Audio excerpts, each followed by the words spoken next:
ठिकाणी.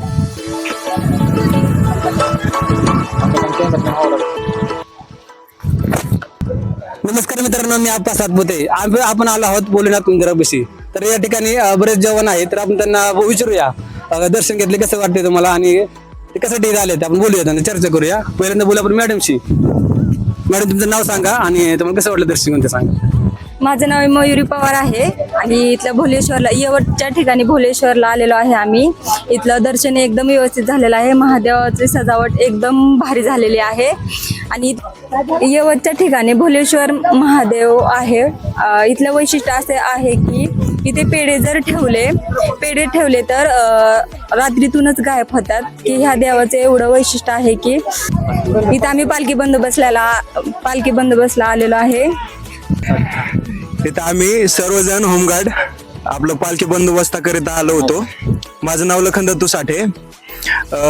आम्ही सर्व होमगार्ड इथं पालखी बंदोबस्त करीता आलो होतो.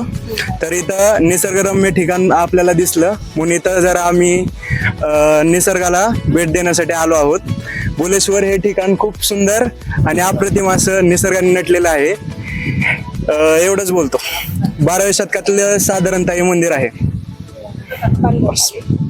धन्यवाद. बंदोबस्त करता किती वर्ष कसं वाटतं पालखी बंदोबस्त करून?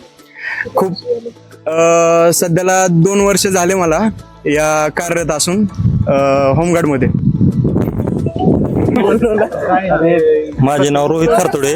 मी इथं यवत पोलीस स्टेशनच्या हद्दीत बंदोबस्तासाठी आहे. इथं एक निसर्गरम्य मंदिर आहे. तिथे एकदम मन प्रसन्न होतं मंदिरात दर्शन घेतल्यावर. माझे नाव अक्षय किसवे. मी यवत या ठिकाणी पालखी बंदोबस्तासाठी आलेलो आहे. त्यावेळेस आम्हाला कळले इथले एक यवतमध्ये भोलेश्वर मंदिर एक प्राचीन काळातील जुने मंदिर आहे, नामांकित मंदिर आहे. त्यासाठी आम्ही इथे भेट द्यायला आलेलो आहे. तरी आम्हाला इथे दर्शन करून एकदम असे प्रसन्न वातावरण आम्हाला अनुभवायला भेटले. त्याबद्दल आम्ही धन्यवाद.